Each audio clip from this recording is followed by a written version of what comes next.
Hello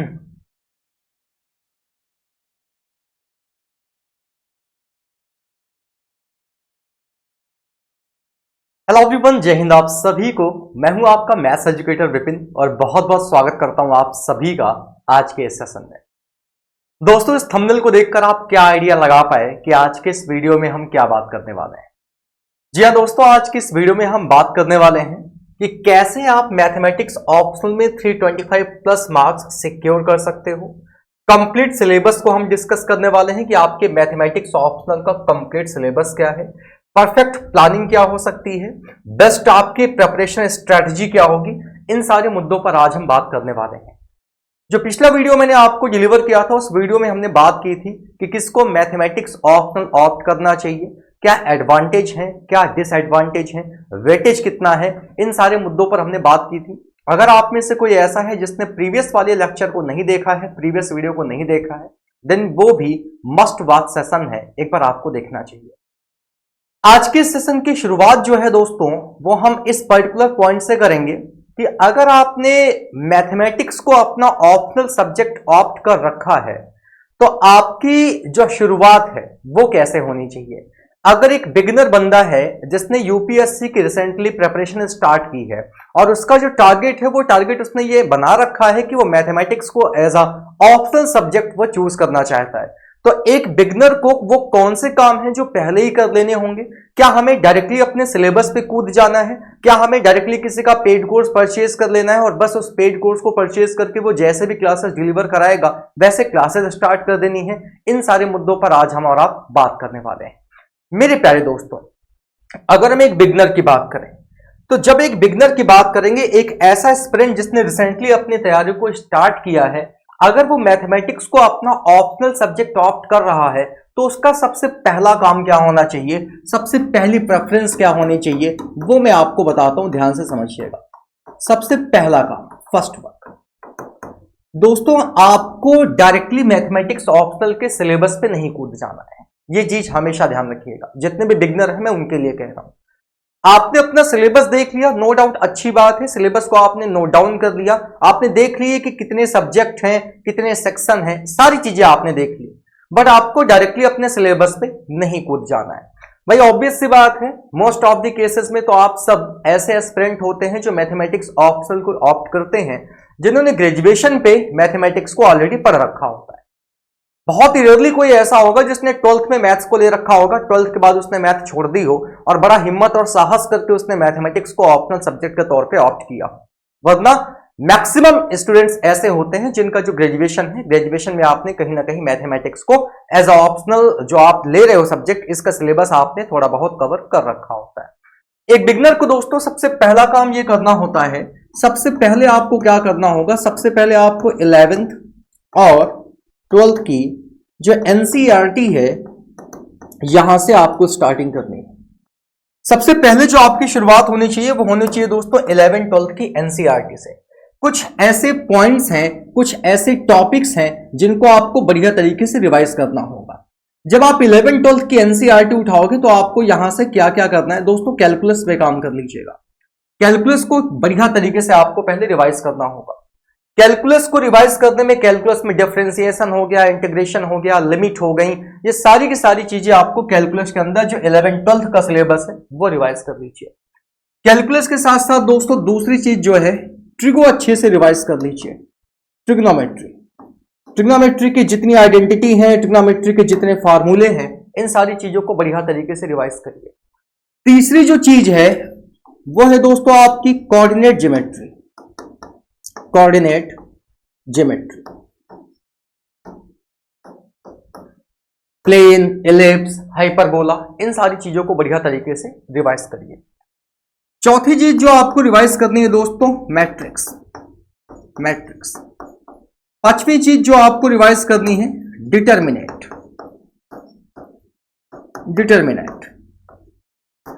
छठवीं चीज जो आपको रिवाइज करनी है, अलजेब्रा। सातवीं चीज जो आपको रिवाइज करनी है वो रिवाइज करनी है दोस्तों यहां से जियोमेट्री। ये जो टॉपिक मैं आपको बता रहा हूं, ये टॉपिक कहीं ना कहीं आपने ऑलरेडी पढ़ रखे होते हैं। ऐसा नहीं है कि आपके लिए सारी की सारी चीजें नहीं है। ग्रेजुएशन लेवल पे भी आप ये सारी चीजें पढ़ रखे होते हो, ग्रेजुएशन के साथ साथ इन सारी टॉपिक्स को आप 12th में भी कवर कर रखे होते हो। ये सारी चीजें दोस्तों आपको 11th 12th की जो एनसीईआरटी है यहां से बढ़िया तरीके से रिवाइज कर ले। अच्छा ठीक है सर, आप कह रहे हो हम स्टार्ट कर देंगे, रिवाइज कर देंगे, क्या इस टाइम पीरियड में किसी का पेड कोर्स परचेज करना है? नहीं, नो पेड कोर्स। मेरी पूरी बातों को ध्यान से सुनना तो आप सारांश को बहुत अच्छी तरीके से समझ पाओगे कि मैं बेसिकली कहना क्या चाहता हूं। देखो, बहुत बार ऐसा होता है कि जज्बातों में आकर एक एस्पिरेंट जो है वो किसी न किसी सब्जेक्ट को अपना ऑप्शनल सेलेक्ट कर लेता है। ऐसे एक नहीं, दो नहीं, बहुत सारे एग्जाम्पल है मेरे पास जहां बच्चों ने ग्रेजुएशन मैथमेटिक्स से किया हुआ था और उन्होंने यूपीएससी की जब तैयारी करना स्टार्ट किया तो यूपीएससी की अपनी प्रिपरेशन में उन्होंने बस इस बेसिस पे मैथमेटिक्स को ऑप्शनल ले लिया कि हमने तो ऑलरेडी ग्रेजुएशन तक मैथ पढ़ रखी है। लेकिन जब उन्होंने ऑप्शनल ले लिया, पेड कोर्स उन्होंने परचेज कर लिया, तब उनको इस चीज का एहसास हुआ कि ना ही मुझे मैथमेटिक्स पढ़ने में उतनी रुचि आ रही है, ना ही उतना इंटरेस्ट है और ना ही मैं बैठ पा रहा हूं प्रॉपर। तो ऐसे केसेस में आपका टाइम भी वेस्ट होता है, आपका पैसा भी वेस्ट होता है। किसी का भी पेड कोर्स परचेज करने से पहले अगर आपने प्लानिंग कर रखी है, अगर आपने प्लान कर रखा है कि आप मैथमेटिक्स को अपना ऑप्शनल जो है वो चूज करोगे, तो भाई साहब मैथ्स को ऑप्शनल चूज करो, कोई दिक्कत नहीं है, बढ़िया सब्जेक्ट है, स्कोरिंग सब्जेक्ट है। लेकिन ऑप्शनल इसको चूज करने के बाद पहले आप इतनी चीजों पे काम करिए। जब आप इन सारी चीजों पे रिवीजन करोगे, जब आप इन सारी चीजों को रिकैप करोगे, तो यहां से आपको एक रिजल्ट मिलेगा और वो कंक्लूजन पता है क्या मिलेगा? यहां से आपको एक कंक्लूजन मिलेगा। वो कंक्लूजन ये मिलेगा कि ये रिवीजन आपको बता देगा कि आपको मैथमेटिक्स ऑप्शनल लेना चाहिए या फिर नहीं लेना चाहिए।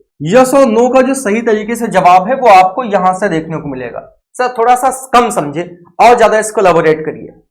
कहने का मतलब यह है, जब आप 11th 12th की एनसीईआरटी की किताब उठाते हो, वहां से आप इन सारी चीजों को रिवाइज करते हो, अगर आपको लग रहा है कि आप इजीली इन सारी चीजों को रिकैप कर पा रहे हो, देखो 100% चीजें तो किसी को याद नहीं रह पाती, लेकिन अगर आपको 50 to 60% चीजें भी इजीली रिकवर आप कर पा रहे हो, 50 से 60% चीजें भी आप इजीली याद कर पा रहे हो कि हाँ यार ये पढ़ा था, ये ऐसे होता था, लिमिट ऐसे लगाते थे, इंटीग्रेशन ऐसे करते थे, डिफरेंशिएशन ऐसे करते थे। अगर आप 50 to 60% चीजों को भी रिकैप कर पा रहे हो, देन आप सही डायरेक्शन में हो। तब आप आके क्या कर सकते हो, प्रॉपर प्लानिंग कर सकते हो मैथमेटिक्स को ऑप्शनल सब्जेक्ट लेने की।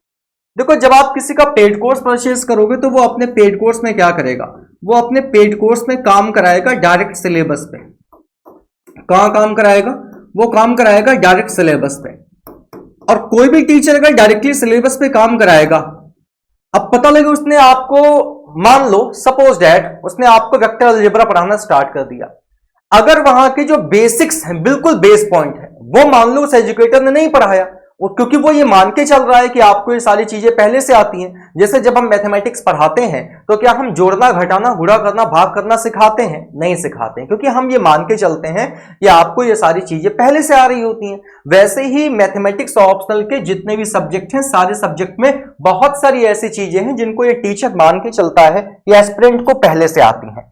अब अगर आपने अच्छे से रिवीजन कर रखा है, आपने एनसीईआरटी पे थोड़ा सा काम कर रखा है, तो यहां पे आपकी जो अंडरस्टैंडिंग होगी ना सब्जेक्ट के साथ, वो दोस्तों आसान हो जाएगी। जो भी आपकी यहां पे अंडरस्टैंडिंग होगी आपकी पर्टिकुलर अपने सब्जेक्ट के साथ, वो आपकी इजी हो जाएगी। लेकिन पता लगे आप ना एकदम पूरा माइंड आपका खाली है, माइंड आपका पूरा एम्प्टी है, कुछ भी आपको याद नहीं, आपके माइंड से वो सारी चीजें गायब हो चुकी हैं जो आपने 12th और इंटर में पढ़ी थी, और फिर भी आपने मैथमेटिक्स को ले रखा है। तो आपको मैंने क्या कहा कि डायरेक्ट आपको सिलेबस पे काम नहीं करना। सिलेबस पे काम करने से पहले एक बार इन सारी चीजों पर काम करिए और ये काम सेल्फ करिए, ये काम सेल्फ करिए।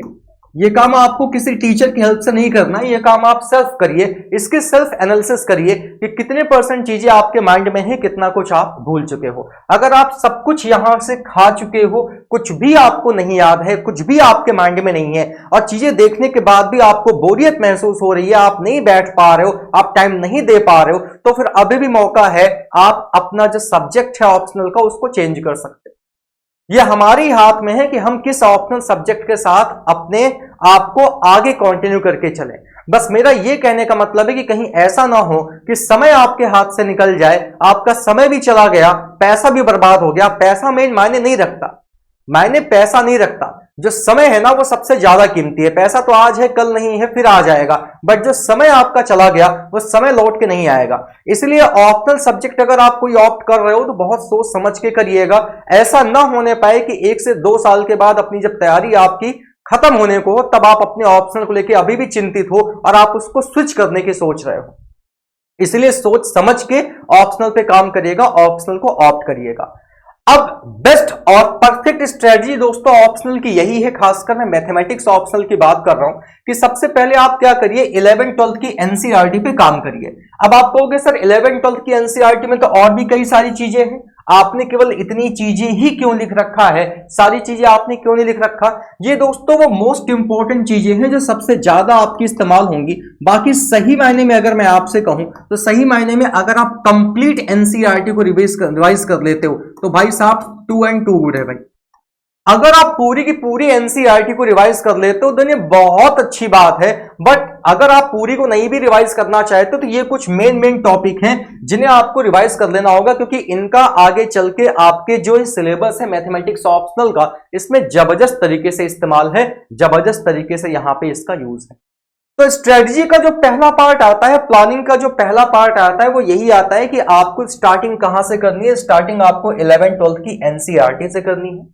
जब आप इस पे काम कर लोगे तो इस पे काम करने के बाद जब आपने प्रॉपर मूड बना लिया है कि नहीं भाई अब मुझे जो है मैथमेटिक्स को ऑप्शनल सब्जेक्ट ऑप्ट करना है, तो मैं ये तो नहीं कहता कि 100% लोग जो हैं वो कोई ना कोई पेड कोर्स ही परचेज करते हैं, ऐसा नहीं है। बहुत ऐसे भी लोग हैं जो सेल्फ प्रिपरेशन भी कर रहे हैं, सेल्फ स्टडी भी कर रहे हैं, और मैं जज्बे को सलाम करता हूं। अगर आप करना चाहो तो हर कोई कर सकता है। बहुत ऐसे एग्जाम्पल हैं जिन्होंने बिना किसी कोचिंग के आईएएस के एग्जाम क्रैक करके रखे हुए हैं। तो करने को तो इस दुनिया में सब कुछ संभव है, बट मैं ये कहना चाहता हूं कि अगर आपने किसी का भी पेड कोर्स लेने का प्लान कर रखा है तो भाई साहब इस बात का ख्याल रखिएगा कि उस पेड कोर्स को लेने से पहले आप ये पूरा मन बना लो कि क्या आप मैथमेटिक्स के साथ आगे कंटिन्यू कर रहे हो।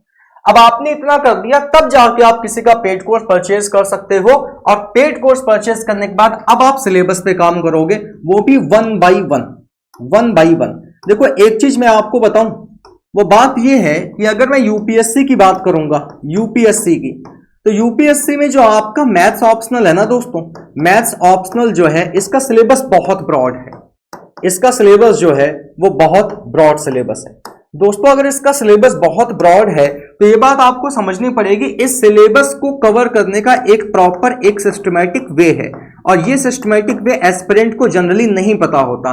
मेरा कहने का मतलब क्या है, मेरा कहने का बस इतना मतलब है कि ऐसा नहीं है कि रैंडमली कुछ भी उठा लिया, कोई भी सब्जेक्ट उठा लिया और बस तैयारी करनी स्टार्ट कर दी। आज हमने क्या किया, आज हमने रियल एनालिसिस उठा ली, कल हमने वेक्टर अलजेब्रा उठा लिया, परसों हमने वो उठा लिया, हमने वो उठा लिया, ये सब नहीं चलेगा। पूरी की पूरी मैथमेटिक्स को पढ़ने का और इसको पढ़ाने का भी, दोनों की मैं बात कर रहा हूं, एक सिस्टमैटिक वे होता है, एक प्रॉपर हायरार्की होती है, और उसी हायरार्की के साथ ही आपको आगे बढ़ना होता है दोस्तों। उसी हायरार्की के साथ अगर आप आगे बढ़ोगे दिन चीजें आसान होंगी। सबसे जो इंपॉर्टेंट चीज है, ये तो है ही इंपॉर्टेंट, आपकी प्रिपरेशन स्ट्रेटजी का सबसे मेन पार्ट है कि आप अपने सिलेबस को किस वे में खत्म कर रहे हो। Way to complete your syllabus, way to complete your syllabus. आप किस रास्ते का इस्तेमाल कर रहे हो, किस तरीके से आप अपने सिलेबस को कंप्लीट कर रहे हो, that is the most important thing.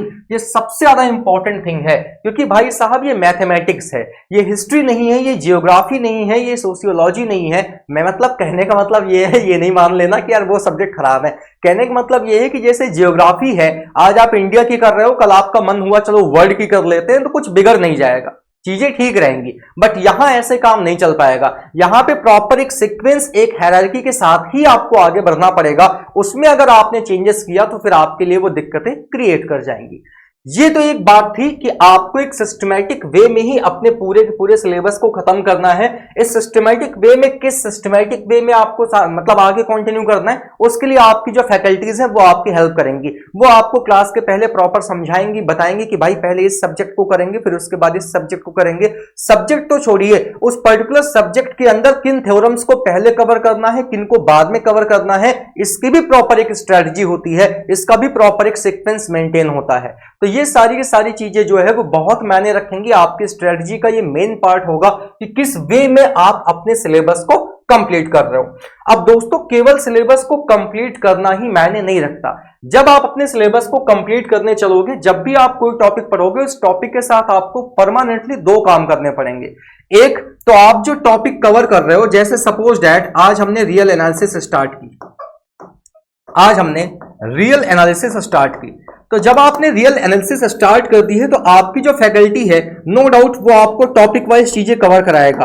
But topic wise चीजें कवर कराने के साथ साथ आपको यहां पे अगर टीचर आपका पर डे 1 से 1.5 घंटा दे रहा है तो भाई साहब इतना ही टाइम समझ लीजिए कि आपको इतना ही टाइम सेल्फ भी देना पड़ेगा।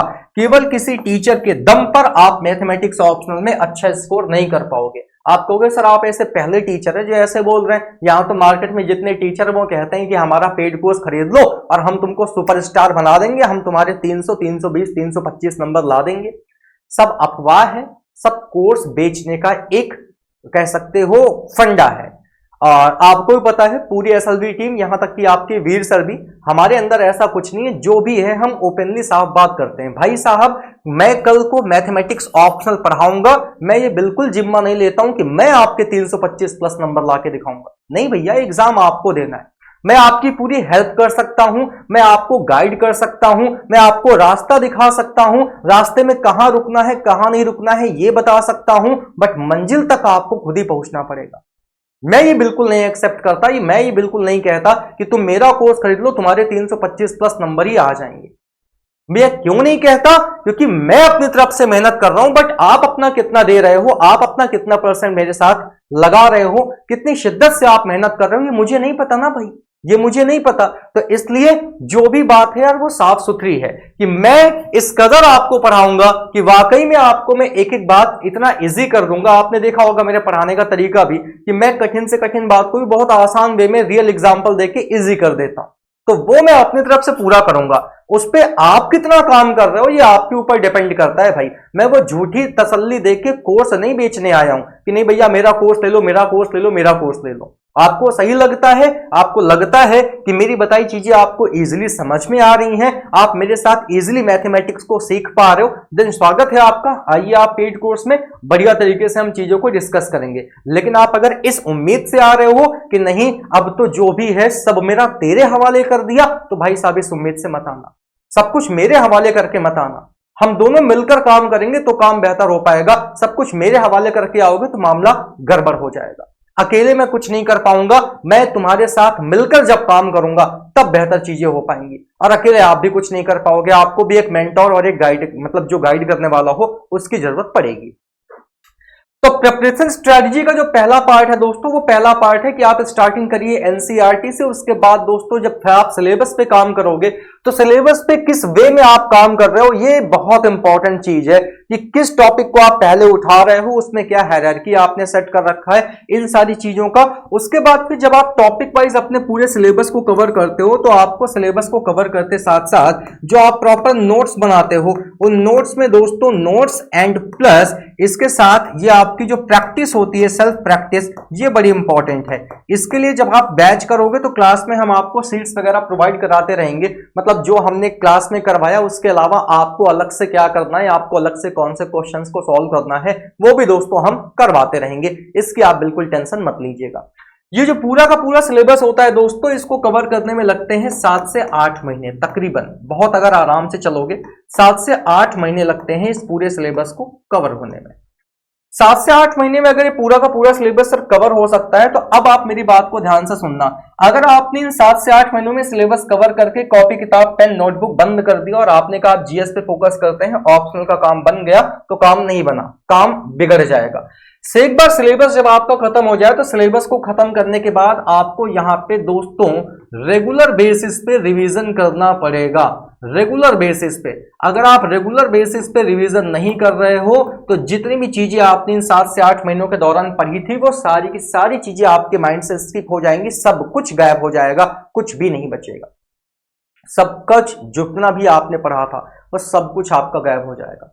अब दोस्तों बात करते हैं बेसिकली कि सर सिलेबस में आखिर हमें कवर क्या क्या करना है, क्योंकि बहुत ऐसे एस्पिरेंट हैं जिनको यही नहीं पता कि हमारा सिलेबस क्या है। बस ये पता है कि भाई 2 पेपर होंगे, पेपर 1 पेपर 2, बट पेपर 1 में कौन कौन से सब्जेक्ट हैं, पेपर 2 में कौन कौन से सब्जेक्ट हैं, उन सब्जेक्ट्स के अंदर कितने सब टॉपिक हैं जो हमें पढ़ना है। आइए 1 बाय 1 दोस्तों इसकी बात करते हैं। तो सबसे पहले मैं स्टार्ट करता हूं कहां से, सबसे पहले मैं स्टार्ट करता हूं पेपर 1 से। दोस्तों पेपर 1 की जब मैं बात करता हूं तो पेपर 1 में जो सबसे पहली किताब आपकी आती है, जो सबसे पहला सब्जेक्ट आपका आता है, वो आता है दोस्तों लीनियर अलजेब्रा। मोस्ट इंपॉर्टेंट, बहुत इंपॉर्टेंट है। और इस पूरे टॉपिक में मैं आपको बता दूं कि यहां पे दोस्तों आपकी मैट्रिक्स, नल मैट्रिक्स, रैंक, इन सब से लगातार हर साल क्वेश्चन बनते हैं। मतलब ये पूरा का पूरा टॉपिक ही इंपॉर्टेंट है। अब लीनियर अलजेब्रा, ये वही लीनियर अलजेब्रा है जो आपने बीएससी में पढ़ रखी है। जितने भी लोगों ने बीएससी कर रखा होगा, आपको याद होगा बीएससी में आपकी एक बुक होती थी लीनियर अलजेब्रा की। सारे के सारे टॉपिक वही हैं, आप खुद देख लो। वेक्टर स्पेस हो गया, लीनियर डिपेंडेंस हो गया, सब स्पेसेस हो गए, डायमेंशन हो गए, लीनियर ट्रांसफॉर्मेशन हो गया, मैट्रिक्स हो गई, अलजेब्रा ऑफ मैट्रिसेस हो गया। इसके बाद आप खुद देखो यहाँ पे नीचे स्क्यू सिमेट्रिक हो गई, और इधर आप देख लो कैले और हैमिल्टन थ्योरम हो गई। ये सारी की सारी आपकी वही पूरी थ्योरम है जो सारी की सारी चीजें आपने अपने बीएससी में पढ़ी थी। पूरा का पूरा कंप्लीट बीएससी वाला है, कुछ भी एक बात भी अलग नहीं है। सारी की सारी चीजें वही है जो आपने बीएससी में पढ़ा था। पूरी की पूरी चीजें कंप्लीटली डिट्टो सेम है। इन्हीं सारी चीजों को हम वापस से क्या करेंगे, वापस से समझेंगे, वापस से इनके बारे में जानेंगे, स्टेप टू स्टेप एक एक बात को समझेंगे। थ्योरम्स को लेके ज्यादा परेशान मत होना कि सर थ्योरम्स नहीं करना चाहते, थ्योरी नहीं करना चाहते, उसका भी अल्टरनेटिव मैं आपको क्लास में बताऊंगा। पेपर 1 का पहला सब्जेक्ट है लीनियर अलजेब्रा।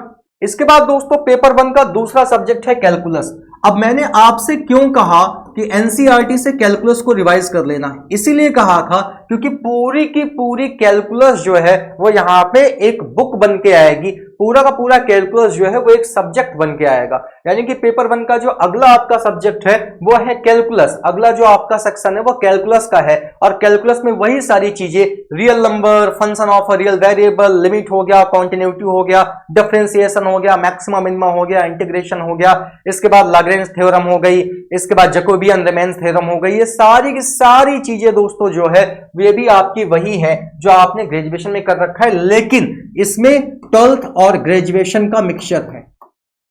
इसमें 12th और बीएससी में जो आपने चीजें पढ़ी हैं दोनों का मिक्सचर है। डिफरेंशिएशन इक्वेशन आपने पढ़ा होगा, डिफरेंशियल कैलकुलस आपने बीएससी में एक बुक पढ़ी होगी। डिफरेंशियल कैलकुलस जो है उसके आधी से ज्यादा चीजें यहां से आपकी मिलती हैं। ये था आपका सेकंड वाला चैप्टर। तीसरा जो दोस्तों आपको यहाँ पे तीसरा पेपर 1 में जो आप कह सकते हो तीसरा सब्जेक्ट है वो है दोस्तों आपका कितना, 6 पेपर है दोस्तों। टोटल कितने पेपर है, 6 पेपर है।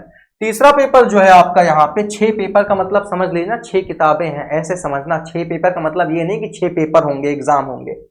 अगला जो आपके सिलेबस में दोस्तों पार्ट है वो है आपका किसका, ये है दोस्तों आपका एनालिटिकल ज्योमेट्री का। मैंने क्यों कहा आपसे कि एनसीईआरटी से ज्योमेट्री को कवर कर लेना, इसीलिए मैंने कहा क्योंकि ज्योमेट्री का यहाँ पे सही तरीके से इस्तेमाल है। एनालिटिकल ज्योमेट्री जो है ये आपकी यहाँ पे बढ़िया तरीके से पूछी जाती है। कार्टेशियन हो गया, पोलर कोऑर्डिनेट्स हो गए, 3 डायमेंशन वाले, सेकंड डिग्री इक्वेशन हो गए, 3 वेरिएबल के, रिडक्शन ऑफ अ कोनैटिकल फॉर्म हो गए, स्ट्रेट लाइन हो गए, शॉर्टेस्ट डिस्टेंस हो गए, स्क्यू लाइंस हो गए, प्लेन, स्फीयर, कोन, सिलेंडर, पैराबोला। ये सारी की सारी चीजें दोस्तों आपको पढ़नी पड़ेंगी। इसमें से कुछ पार्ट आपका मेंसुरेशन का भी छुपा हुआ है, तो जब आप एनसीईआरटी क्लास 12th लोगे तो वहां से जब रिवाइज करोगे तो मेंसुरेशन भी देख लेना। मेंसुरेशन का भी थोड़ा बहुत पार्ट आपको यहाँ पे देखने को मिल जाएगा। आगे चलते हैं दोस्तों, 1 मिनट का समय दीजिएगा, just a minute guys, just a minute.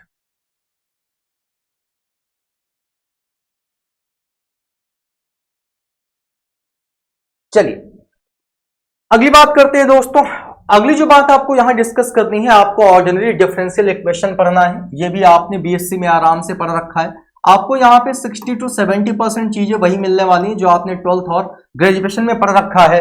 Ordinary differential equation में दोस्तों आपका फॉर्मुलेशन हो गया डिफरेंशियल इक्वेशन का, इसके अलावा आपका फर्स्ट और सेकंड डिग्री इक्वेशन हो गई, इंटीग्रेटिंग फैक्टर हो गया, ऑर्थोगोनल ट्रैजेक्टरी हो गई, इक्वेशन ऑफ फर्स्ट ऑर्डर हो गया बट नॉट फर्स्ट डिग्री वाली। बहुत सारी चीजें हैं। ये देखो लाप्लास ट्रांसफॉर्मेशन हो गया, इसके अलावा Laplace transform of elementary functions हो गए, application of initial value problem हो गई। ये सारी की सारी चीजें पूरी की पूरी जो पीडीएफ है ना, वो इसी वीडियो के डिस्क्रिप्शन पे टेलीग्राम चैनल की लिंक होगी। मैं यहां ये पीडीएफ सेंड कर दूंगा। तो जब मैं इस पीडीएफ को सेंड कर दूंगा तो एक काम कर लीजिएगा, यहां से इस पीडीएफ को क्या करिएगा, डाउनलोड कर लीजिएगा। और पीडीएफ को डाउनलोड कर लोगे तो पूरा का पूरा जो सिलेबस है ना वो आपके पास आ जाएगा। और सिलेबस आपके पास आ जाएगा तो आपके लिए क्या रहेगी दोस्तों, आपके लिए आसानी हो जाएगी। इन सारी चीजों को अपने पास कहीं एक जगह आप नोट डाउन कर सकते हो। आगे चलते हैं नेक्स्ट। अगली जो बात है दोस्तों, डायनेमिक्स और स्टैटिक्स आपको पढ़नी पड़ेगी। ये आपने 12th में पढ़ रखा है। 12th में जब आपने इंटर किया होगा, चाहे आपने यूपी बोर्ड से किया हो या एमपी बोर्ड से किया हो, किसी भी स्टेट बोर्ड से हो, चाहे आप आईसीएसई से हो, चाहे आप सीबीएसई से हो, आपने डायनेमिक्स और स्टैटिक्स डेफिनेटली पढ़ा होगा। और यहां पे वही सारी चीजें हैं दोस्तों, motion, simple harmonic motion, rectilinear motion और motion in a plane, projectile हो गया, ये सारी की सारी केपलर लॉ हो गया, इक्विलिब्रियम हो गया, पोटेंशियल एनर्जी हो गई, फ्रैक्शन हो गया, सारी की सारी चीजें आपकी 12th लेवल की हैं। ये अगला पार्ट है आपका स्टैटिक्स और डायनेमिक्स। इसके बाद दोस्तों लास्ट वाले पे चलते हैं। छठवां जो आपका सेक्शन है वह है वेक्टर एनालिसिस। ये पूरा का पूरा आपने बीएससी में पढ़ रखा होता है। बीएससी में आपको वेक्टर एनालिसिस की पूरी एक बुक मिलती है, क्योंकि मैंने बीएससी एमएससी कर रखा है तो मुझे बहुत अच्छे से याद है कि सारी की सारी चीजें बीएससी में मिलती थी। यहाँ पे भी दोस्तों वही है, स्केलर और वेक्टर फील्ड है, डिफरेंशिएशन है वेक्टर फील्ड का, स्केलर वेरिएबल का, ग्रेडियंट डाइवर्जेंस हो गया, कर्लिंग कार्टेशियन हो गया, सिलेंड्रिकल हो गया, सिलेंड्रिकल कोऑर्डिनेट हो गए, हायर ऑर्डर डेरिवेटिव हो गए। तो सारी की सारी चीजें आपको वेक्टर एनालिसिस के अंदर देखने को मिलेंगी। ये पार्ट भी आपके बीएससी का है। अब दोस्तों यहां से स्टार्ट होता है यूपीएससी मैथ्स ऑप्शनल का सिलेबस, जो पेपर सेकंड का है। सबसे पहले यहां पे आपको पढ़ना है दोस्तों अलजेब्रा। अलजेब्रा में आपको ग्रुप हो गया, सब ग्रुप हो गया, साइक्लिक ग्रुप हो गया, कोसेट हो गए, और इधर लैग्रेंज थ्योरम हो गया, नॉर्मल सब ग्रुप हो गए, क्यूसेंट ग्रुप हो गए। ये सारी की सारी चीजें जो आप यहाँ पे देख रहे हो अलजेब्रा में, ये आपने बीएससी का एमएससी दोनों में पढ़ रखी होती है। मैं एमएससी तो नहीं कहूंगा क्योंकि सबने एमएससी नहीं किया होगा। यहाँ पे मैक्सिमम लोग जो है वो ग्रेजुएट वाले होंगे, तो बीएससी में मोस्ट ऑफ द थिंग्स आपने यहाँ से कवर कर रखी है। अलजेब्रा के बाद रियल एनालिसिस, इसके तो पूरी की पूरी बुक आपने बीएससी में पढ़ा है।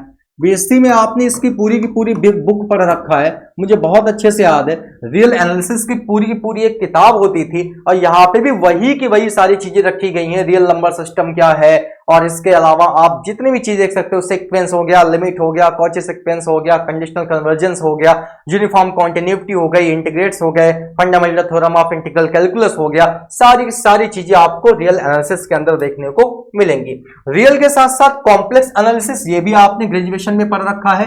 रियल और कॉम्प्लेक्स दोनों के दोनों। कॉम्प्लेक्स एनालिसिस का सिलेबस रियल से थोड़ा सा कम होता है। रियल में बहुत सारी चीजें होती हैं, यहाँ पे ज्यादा थ्योरम नहीं है, यहाँ पे कम ही चीजें हैं। कॉम्प्लेक्स एनालिसिस के बाद लीनियर प्रोग्रामिंग की बात आती है दोस्तों।